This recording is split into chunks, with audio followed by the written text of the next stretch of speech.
అందరికీ నమస్కారం అండి. Welcome to infinity astrological sciences YouTube channel.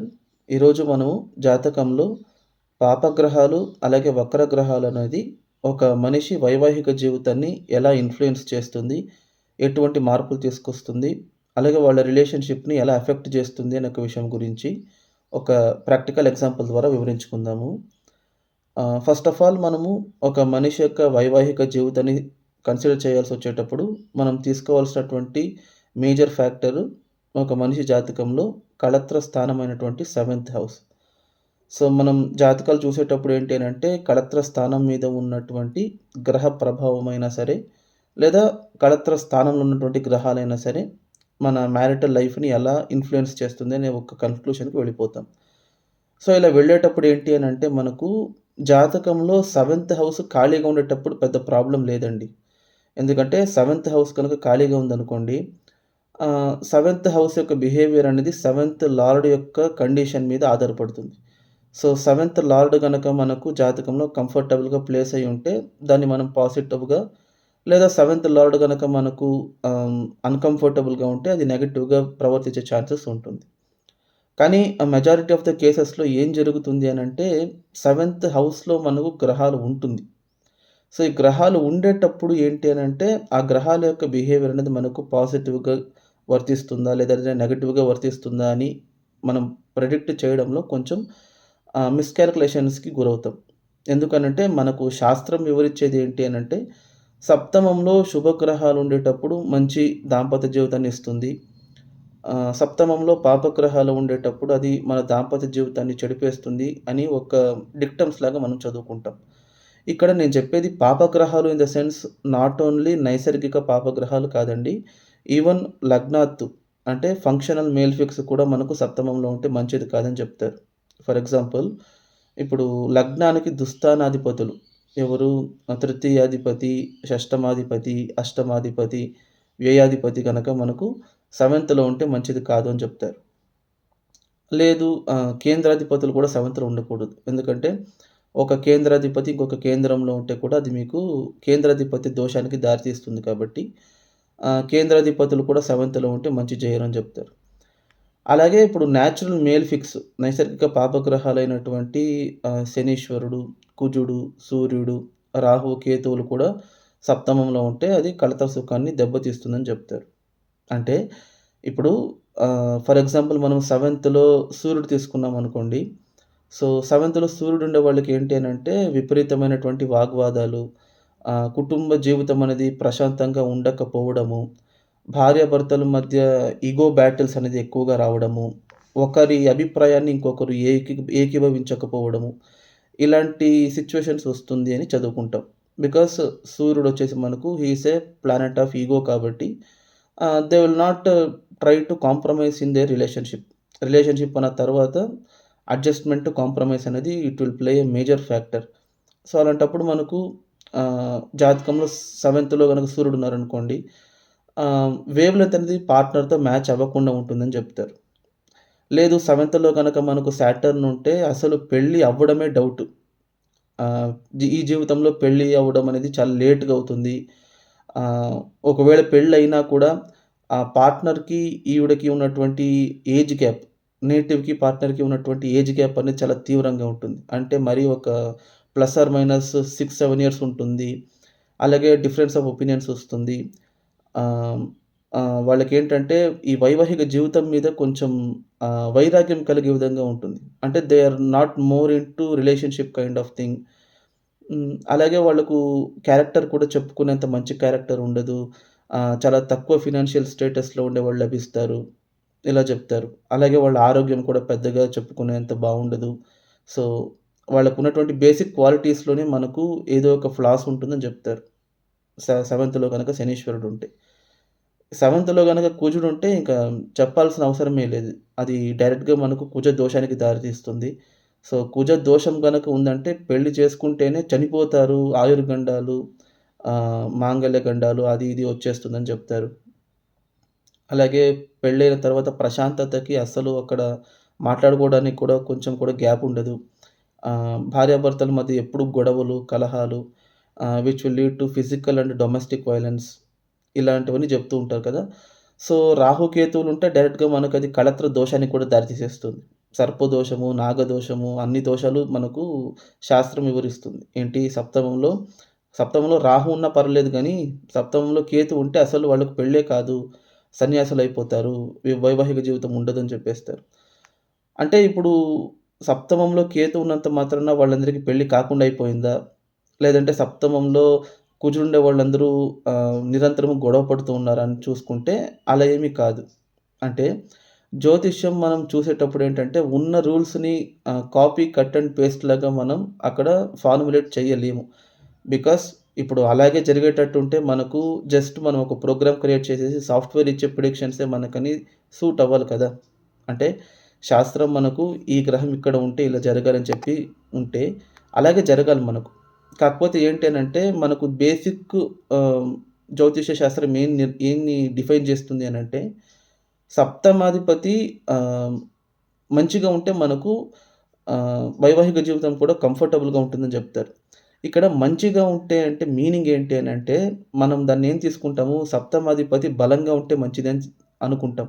కానీ ఏంటంటే, ప్రతి ఒక్కరి జాతకంలోనూ సప్తమాధిపతి బలహీనంగా ఉంటే వాళ్ళకు వైవాహిక జీవితం అనేది మంచిగా ఉంటుందండి.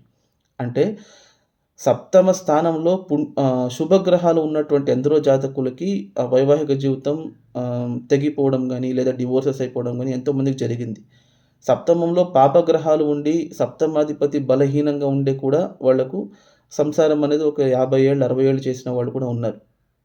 సో, ఇదంతా ఎందుకు జరుగుతుంది అనంటే, మనం సైన్స్‌ని అండర్‌స్టాండ్ చేసుకునేటప్పుడు కొన్ని ఫ్లాస్ అనేది ఉంటుంది. For example, seventh house is called house of opposition and house of defeat also.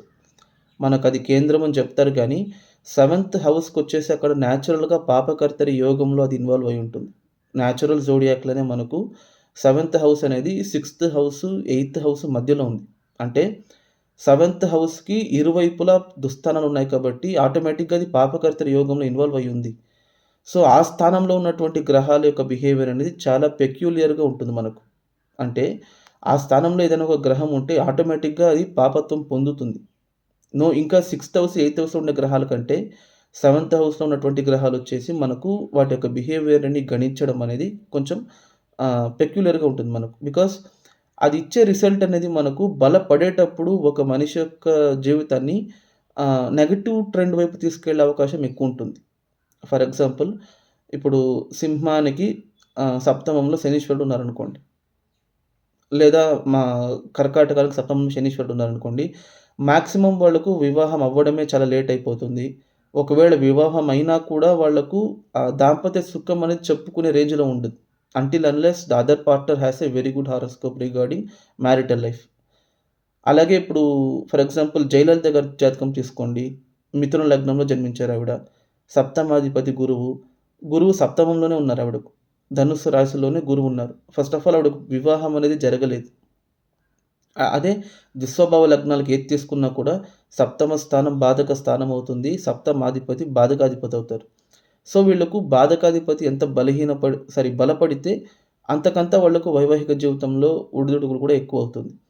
దాని అర్థం ఏంటి అనంటే సప్తమాధిపతి నాట్ ఓన్లీ ఫర్ దుస్వభావ లగ్న ఏ లగ్నాలకైనా తీసుకోండి బలహీనంగా ఉంటేనే మంచిదండి ఒక రేంజ్‌కి. ఎక్సెప్ట్ ఫర్ మేషానికి, వృశ్చికానికి, వృషభానికి, తులాకి మాత్రం ఏంటంటే, ఇప్పుడు మేషానికి తీసుకుంటే ఆయన ద్వితీయ సప్తమాధిపతి అవుతారు. సో, కుటుంబానికి కూడా ఆయనే రూల్ చేస్తారు కాబట్టి ఆయన బలంగా ఉండాలి. ఈవెన్ వృశ్చికానికి తీసుకుంటే శయన స్థానాధిపతి అవుతారు ఆయన శుక్రుడు. ఆ రకంగా ఆయన బలంగా ఉంటేనే మంచిది. అట్ ద సేమ్ టైమ్ వృషభానికి తీసుకున్నా, తులాకి తీసుకున్నా కూడా కుజుడికి కారకత్వాలు అలాగే లభిస్తాయి. వృషభానికి తీసుకుంటే కుజుడు శయన స్థానాధిపతి అవుతారు. ఆయన బలంగా ఉండాలి కొంచెమైనా. అలాగే తులా లగ్నానికి తీసుకుంటే కుటుంబాధిపతి అవుతారు కుజుడు.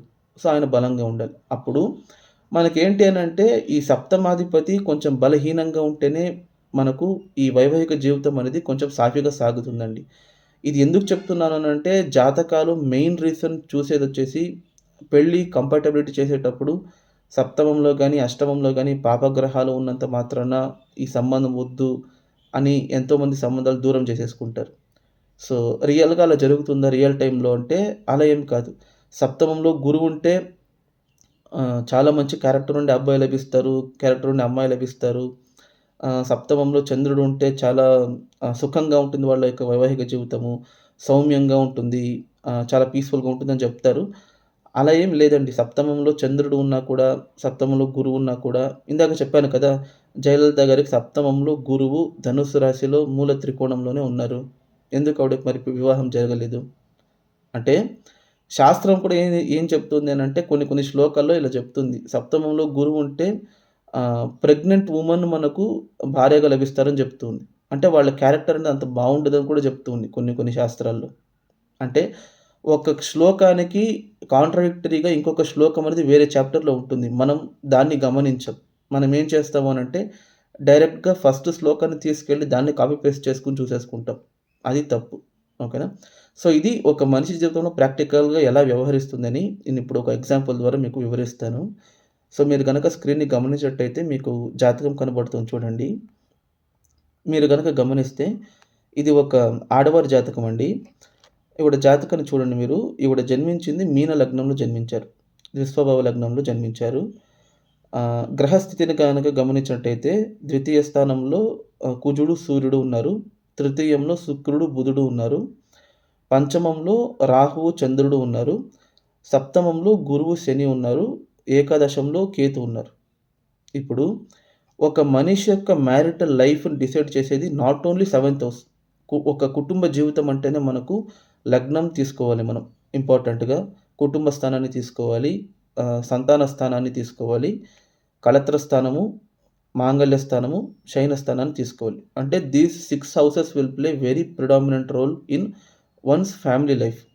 ఇక్కడ చూడండి లగ్నం తీసుకుంటే మీరు లగ్నాధిపతి శత్రుక్షేత్రంలో వక్రించి ఉన్నారు. అక్కడ నేను గురువుకి, శనికి బ్రాకెట్స్ వేశాను. ఎందుకంటే వాళ్ళిద్దరూ వక్రించి ఉన్నారు కాబట్టి. సో, ఇప్పుడు లగ్నాధిపతి బాధక స్థానంలో ఉన్నారు. ఏంటి ఈ లగ్నానికొచ్చేసి సప్తమ స్థానం బాధక స్థానం అవుతుంది. అక్కడ ఉన్నారు. అది కూడా ఏంటి ఆయన నార్మల్‌గా లేరక్కడ. వక్రించి ఉన్నారు లగ్నాధిపతి. సో, లగ్నం చెడిపోయినట్టుగా భావించాలి. ఎందుకంటే మనమందరం ఏమి అనుకుంటాము, ఒక గ్రహం గనక వక్రిస్తే అది చెడు చేసేస్తుంది కదా మనకు. ఒక గ్రహం వక్రించినట్టుంటే, ఆ గ్రహం యొక్క కారకత్వాలైనా సరే, ఆ గ్రహం ఇవ్వాల్సినటువంటి ఫలితాలైనా సరే, ఆ గ్రహం ఏ స్థానంలో ఉంటుందో, ఆ స్థానం యొక్క కారకత్వాలు మనకు చెడిపోవాలి. సో, ఆ రకంగా లగ్నాధిపతి వక్రించి సప్తమంలో ఉన్నారు కాబట్టి, సప్తమ స్థానం సూచించేటటువంటి కారకత్వాలైనా సరే, లగ్నాధిపతి సూచించే కారకత్వాలైనా సరే మనకు చెడిపోవాలి. ఒకటి. కుటుంబ స్థానం విషయానికి రండి ఇప్పుడు. కుటుంబ స్థానంలో చూస్తే మీరు కుజుడు ఉన్నారు, సూర్యుడు ఉన్నారు. సో, నైసర్గిక పాపగ్రహాలు కుటుంబ స్థానంలోనే ఉన్నారు. వాళ్ళిద్దరూ కూడా ఏంటి క్రూర గ్రహాలు, క్షత్రియ గ్రహాలు, అగ్నితత్వ గ్రహాలు. అంటే ఫైరీ నేచర్ అనేది ఎక్కువైపోతుందక్కడ కుటుంబ స్థానంలో. కుటుంబ స్థానం మీద మీకు సౌమ్య గ్రహాలు లేదా సౌమ్య గ్రహాల యొక్క ఇన్‌ఫ్లూయెన్స్ ఉంటే మనకు కుటుంబ జీవితం అనేది చాలా పీస్‌ఫుల్‌గా ఉంటుందని మనం చదువుకుంటాం. కానీ ఇక్కడేం జరుగుతుంది? మేష రాశి, అగ్నితత్వ రాశి. అందులో కుజుడు అగ్నిగ్రహం ఉన్నారు. ఆయనతో పాటు సూర్యుడు అది కూడా ఏంటి షష్టమాధిపతి ఉచ్చక్షేత్రంలో ఆయన కూడా అగ్నిగ్రహము ఇద్దరు కలిసున్నారు కుటుంబ స్థానంలో. అలాగే పంచమ స్థానం విషయానికి రండి. సంతాన స్థానం విషయానికి. సంతాన విషయంలో మీరు గనక చూసుకుంటే సంతాన స్థానంలో రాహువు, చంద్రుడు ఉన్నారు. సో, సంతాన స్థానంలో రాహువు, చంద్రుడు గ్రహణ దోషం ఏర్పడుతుందక్కడ. రాహు ఉంటే అంతే ఇంకా వాళ్ళకు పిల్లలు జన్మించరు అని చెప్పేస్తారు. ఒకటి. కళత్ర స్థానం విషయానికి రండి. అన్నిటికంటే ఇంపార్టెంట్. కళత్ర స్థానమైనటువంటి సప్తమ స్థానంలో 2 వక్ర గ్రహాలు. అది ఎవరు? ఒకరేమో లగ్నాధిపతి వక్రించి ఉన్నారు. 2 వ్యయాధిపతి శనీశ్వరుడు వక్రించి సప్తమంలో ఉన్నారు. సో, ఇప్పుడు ఆ కళత్ర సుఖం అనేది ఆవిడకు ఉంటుందా? లేదా? కళత్రాధిపతి ఎక్కడున్నారు చూడండి. సెవెంత్ లార్డ్ అయినటువంటి బుధుడు మనకు థర్డ్ హౌస్‌లో ఉన్నారు. అది కూడా ఎవరితో పాటు కలిసున్నారు? అష్టమాధిపతితో పాటు కలిసున్నారు. ఈ లగ్నానికి ఆయన పాపగ్రహం అవుతారు. ఎవరు? శుక్రుడు. తృతీయ స్థానం కూడా మనకు దుస్థానం అవుతుంది. సో, సప్తమాధిపతి దుస్థానంలో తృతీయాధిపతి, అష్టమాధిపతి అయినటువంటి శుక్రుడితో పాటు కలిసున్నారు. సప్తమ స్థానంలో వక్రించినటువంటి లగ్నాధిపతి, అలాగే వక్రించిన దశమాధిపతి కూడా అనుకోవచ్చు మనం. ఎందుకంటే, ఈ లగ్నానికి దశమాధిపతి కూడా గురువే అవుతారు కదా! ఆ లెక్కన దశమాధిపతి సప్తమంలో ఉంటే అది కేంద్రాధిపతి దోషం కదా! ఒకటి. 2 వ్యయాధిపతి కూడా శనీశ్వరుడు అక్కడే ఉన్నారు. వీళ్ళు పోనీ ఎక్కడ నార్మల్‌గా ఏమైనా ఉన్నారా? నార్మల్‌గా ఉన్నారా? డైరెక్ట్‌గా ఉన్నారా? అంటే అది కూడా కాదు. వాళ్ళిద్దరూ వక్రించి ఉన్నారే. So, complete seventh house related thing ప్రతి ఒక్కటి కూడా మనకక్కడ చెడిపోయినట్టుగానే కనిపిస్తుంది. అలాగే శయనస్థానం విషయానికొస్తే శయనస్థానాధిపతి కూడా మనకు శనీశ్వరుడే అవుతారు. ఎక్సెప్ట్ మాంగళ్య స్థానాధిపతి ఒక్కడు మాత్రం మనకు స్వక్షేత్రంలో తృతీయ స్థానంలో ఉన్నారు. అది మంచి ప్లేస్‌మెంట్. సో, మాంగళ్య స్థానం ఆ మాంగళ్య స్థానాన్ని కూడా మనకు 2 క్షత్రియ గ్రహాలు చూస్తున్నాయి చూడండి. కుటుంబ స్థానంలో ఉన్నటువంటి సూర్యుడు, కుజుడు ఇద్దరూ మ్యూచువల్‌గా 8థ్ హౌస్‌ని చూస్తున్నారు చూడండి. అంటే ఈ జాతకానికి కుటుంబ జీవితానికి సంబంధించినటువంటి ప్రతి ఒక్క భావం మీద, ప్రతి ఒక్క గ్రహం మీద నెగెటివ్ ఇన్‌ఫ్లుయెన్సే పడుతుంది. Because we are seeing horoscope in negative way. So, అప్పుడేం జరగాలి ఆవిడకు?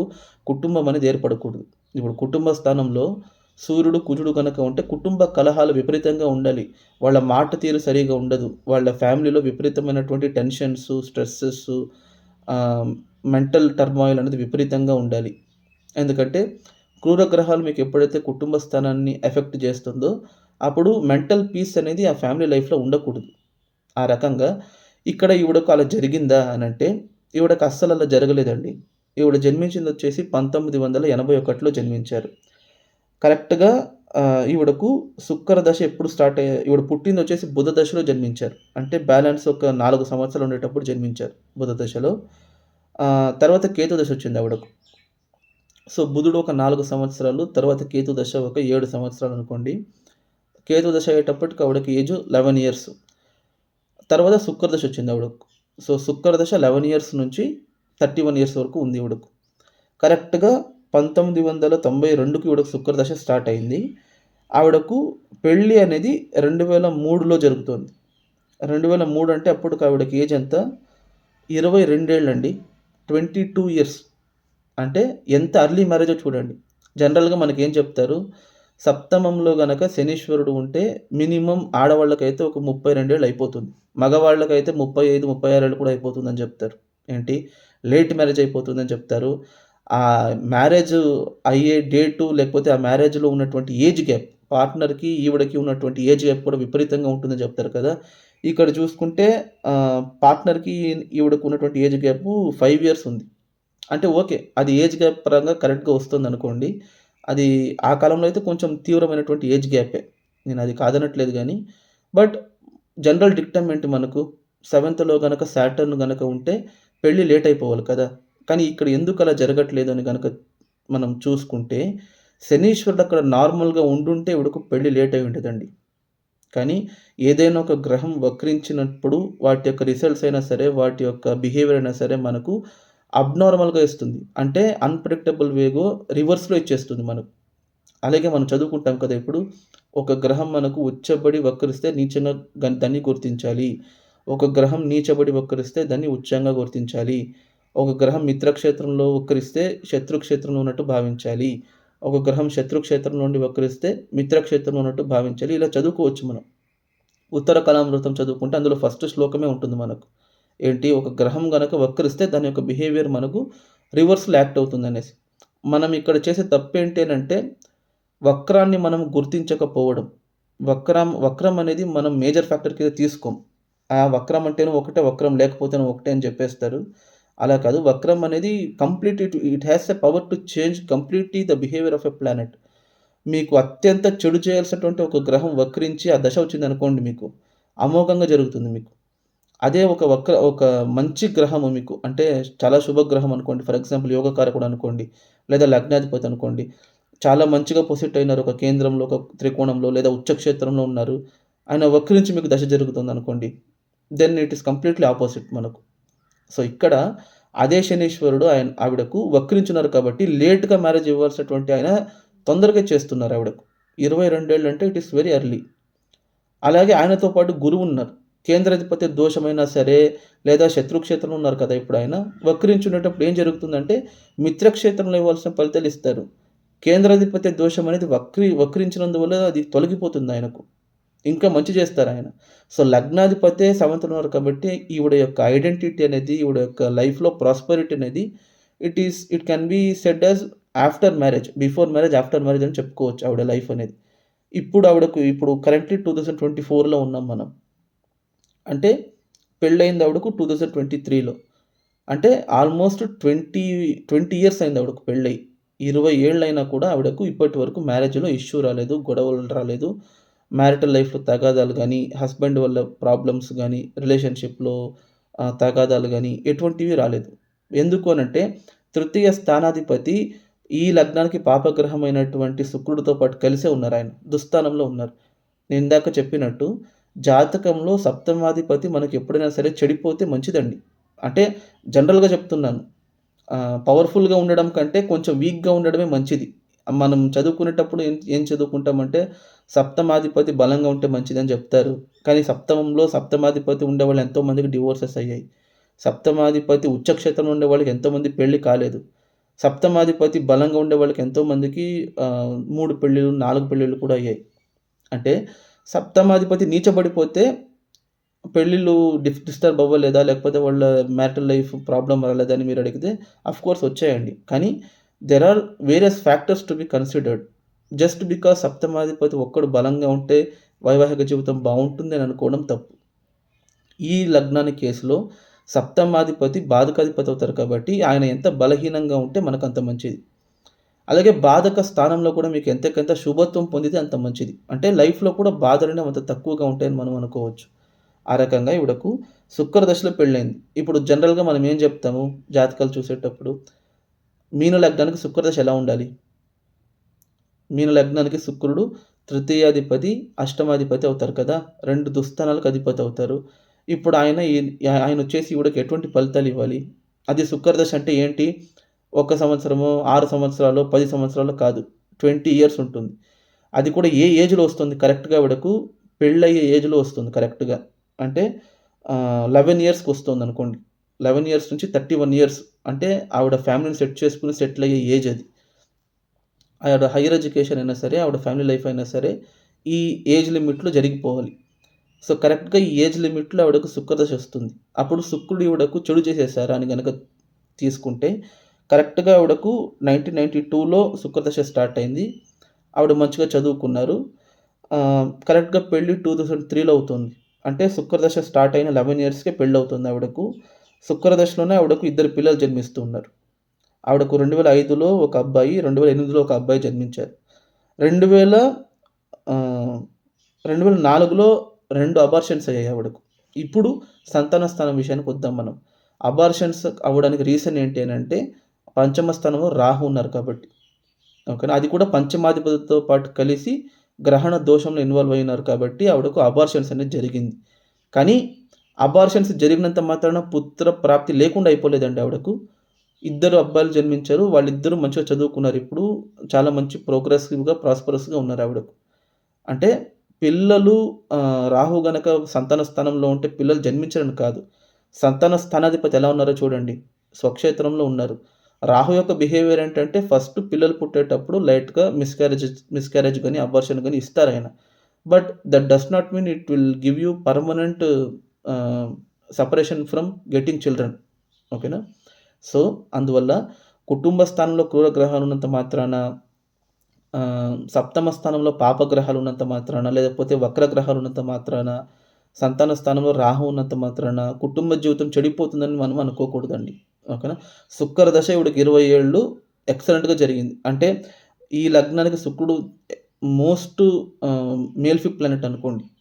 ఓకేనా? ఈ 2 తృతీయ స్థానాధిపతి, అష్టమ స్థానాధిపతి 20 ఏళ్ళు దశ జరిగితే అప్పుడు ఫుల్లు కష్టాలుండాలి కదా ఆవిడకు. ఎందుకు రాలేదంటే శుక్రుడు ఆవిడకు బలంగా ఉన్నారు. ఆయన ఉన్నది కూడా మీకు కృతిక నక్షత్రంలో ఉన్నారు. కృతిక నక్షత్రాధిపతి సూర్యుడు ఉచ్చ క్షేత్రంలో ఉన్నారు. శుక్రుడు స్వక్షేత్రంలోనే ఉన్నారు. సో, ఎందుకు చెడు చేస్తారు ఆవిడకు?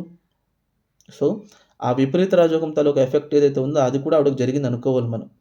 అంటే ఆవిడకు కుటుంబ జీవితానికి విషయానికొస్తే ఎక్సలెంట్‌గా ఉంది ఆవిడకి family life. Before marriage, after marriage ఎలా ఉండాలో అలా మనం ఆవిడ లైఫ్‌ని విభజించొచ్చు 2 పార్ట్స్‌గా. అంటే ప్రాస్పెరిటీ అనేది ఆవిడకు పెళ్లి తరువాతే జరిగింది మంచిగా. సో, ఒక జాతకంలో మనకు వక్ర గ్రహాలు, పాపగ్రహాలు ఉన్నంత మాత్రాన ఎస్పెషల్లీ కళత్ర స్థానంలో ఉంటే అలా జరిగిపోతుందని కాదు. ఇన్‌ఫాక్ట్ సప్తమాధిపతి మనకు బలహీనంగా ఉంటేనే మంచిది. ఓకేనా? సో, మీ జాతకంలో గనక సప్తమాధిపతి నీచబడిపోతేనో, వక్రబడిపోతేనో మీరేం పెద్దగా భయపడాల్సిన అవసరం లేదు. ఆ దశ రావాలి ముఖ్యంగా. ఇప్పుడు ఇక్కడ ఇంకొక గమ్మత్తేంటంటే సప్తమ స్థానంలో ఇన్ని గ్రహాలున్నాయి కదా! వక్రించిన గురువు గాని, వక్రించిన శని గాని, వాళ్ళ దశలు ఈవిడకి రాదు. ఈవిడ పుట్టిందే బుధ దశలో పుట్టారు కాబట్టి, శని దశ, గురు దశ ఎప్పుడో వస్తుంది వాళ్ళకు. అంటే గురుదశ వచ్చేటప్పటికి ఆవిడకి ఏజు ఒక 75 అలా అయిపోయుంటుంది. అప్పుడు వస్తే ఏంటి? రాకపోతే ఏంటి? అంటే అప్పుడు గురుదశ వచ్చినా కూడా ఆవిడకి ఇబ్బందులేం పెట్టరాయన. మంచే జేస్తారు. ఎందుకంటే లగ్నాధిపతి వక్రించున్నారు కాబట్టి శత్రుక్షేత్రంలో, మిత్రక్షేత్రంలో ఆయన ఎటువంటి ఫలితాలు ఇవ్వాలో అటువంటి ఫలితాలనే ఇస్తారావిడకు. ఓకేనా? సో, వీడియో లెంత్ ఎక్కువైపోతుంది కాబట్టి నేనిక్కడితో ఆపేస్తున్నాను. ఇదెందుకు చేశానంటే, సప్తమంలో వక్రగ్రహాలు, పాపగ్రహాలు ఉంటే భయపడాల్సినటువంటి అవసరమేమీ లేదండి.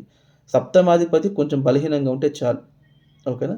సో, ఇంతవరకు నా వీడియో చూసారనంటే మీకు ఈ వీడియో నచ్చిందని అనుకుంటున్నాను. దయచేసి వీడియోకి ఒక లైక్ చేయండి, షేర్ చేయండి. మీ యొక్క ఒపీనియన్స్‌ని కూడా కామెంట్స్ రూపంలో తెలియజేయండి.